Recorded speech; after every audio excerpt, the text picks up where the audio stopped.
અમારા સંવાદદાતા સચિન પાટીલ આ વિશે વધુ વાત કરી રહ્યા છે। સચિન, ગુજરાતીઓ ગુજરાતમાં પરત ફર્યા છે ડિપોર્ટની કાર્યવાહી બાદ।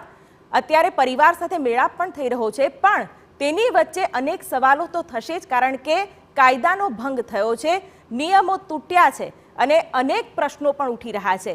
ત્યારે અત્યારની શું પ્રક્રિયા ચાલી રહી છે, કેવી કાર્યવાહી થઈ રહી છે અને પરિવાર સુધી તેમના સ્વજનોને પહોંચાડવામાં આવ્યા છે, શું તમામ વિગતો અત્યાર સુધીની?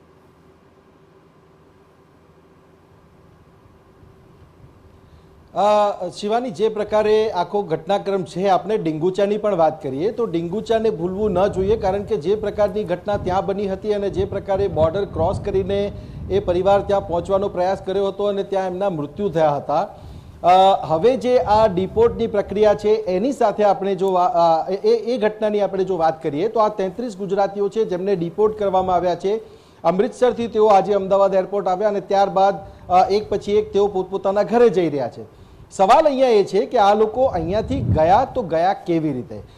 જો એમનું ડેસ્ટિનેશન અલગ અલગ કન્ટ્રીઝ ફરવાનું હતું તો પછી અમેરિકા કેવી રીતે ગયા, અને અમેરિકા ગયા તો એ લોકો ઇલીગલ કેવી રીતે થયા અને એ લોકોને ડિપોર્ટ કરવાની પ્રક્રિયા કેમ કરવી પડી? આ સવાલો ઘણા બધા છે અને સ્વાભાવિક રીતે આપણે જોયું પણ છે એ પ્રમાણે, મેં કહ્યું એ પ્રમાણે ડીંગુચાની જે આખી ઘટના છે, ઘટના પછીનો જે તપાસનો આખો ધમધમાટ છે, પછી CID ક્રાઇમ હોય કે પછી એન્ફોર્સમેન્ટ ડાયરેક્ટરેટની વાત હોય કે પછી બીજી કોઈ એજન્સી જે છે આ સમગ્ર મામલે તપાસ કરી રહી હોય, ઘણા બધા ખુલાસાઓ થયા છે કે એજન્ટોનું જે નેટવર્ક છે, જે આ પ્રકારે લોકોને ઇલીગલી અમેરિકા લઈ જવા માટેની જે આખું નેક્સસ ચલાવી રહ્યું છે, બે રોકટોક અત્યાર સુધી પણ આપણે એવું કહીએ કે આટલા બધા લોકોની ધરપકડ થઈ છે અને સાથે જ સાથે આટલી બધી કાયદેસરની પ્રક્રિયા અને તપાસ ચાલી રહી હોય તેમ છતાંય આ નેટવર્ક જે છે એ આપણે કહીએ કે એકદમ બે રોકટોક ચાલી રહ્યું છે। અને હજી પણ આ લોકો જે ગયા છે શિવાની, એ લગભગ મોટા ભાગના લોકો ફર્સ્ટ ટાઈમ અમેરિકા ગયા છે અને તેઓ અહીંયાથી ડિપોર્ટ થઈ રહ્યા છે ત્યાંથી,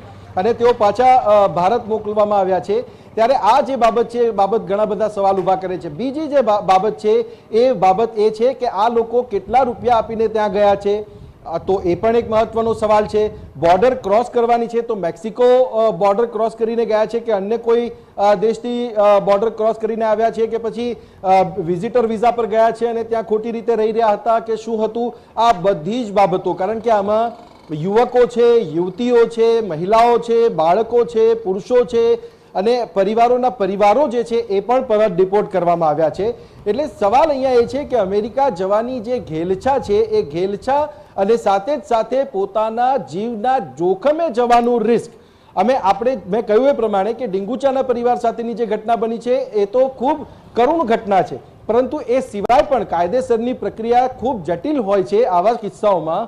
ત્યારે અસાયલમ લઈને ત્યાં રહેવું અને ત્યારબાદ સિટીઝનશિપ લેવી એ કોઈ એટલી સરળ પ્રક્રિયા પણ નથી, પરંતુ આ જે પ્રકારની આખી જે મોડસ ઓપરેન્ડી આ નેટવર્ક જે આખું જે એજન્ટોનું ચાલે છે એ નેટવર્ક તૂટવું જરૂરી છે, નહીં તો આ પ્રકારની ઘટનાઓ બનતી રહેશે અને બે રોકટોક ચાલી રહી છે અને હજી પણ એના ઉપર અંકુશ નથી। આટલી તપાસ થઈ રહી છે તેમ છતાંય તો આ સવાલ અહીંયા એ જ છે કે આના પર અંકુશ ક્યારે લાગશે શિવાની?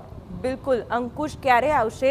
અંકુશ ત્યારે આવશે જ્યારે ઉદાહરણ રૂપ કાર્યવાહી થશે, એજન્ટો થકી જે ગેરકાયદેસર પ્રવૃત્તિઓ થઈ રહી છે એ બંધ થશે, ત્યારે પણ ક્યાંક આ સંખ્યામાં ઘટાડો થશે, સાથે લોકોમાં પણ જે માનસિક પરિવર્તનની જરૂરિયાત છે એ પણ આવવું જરૂરી છે।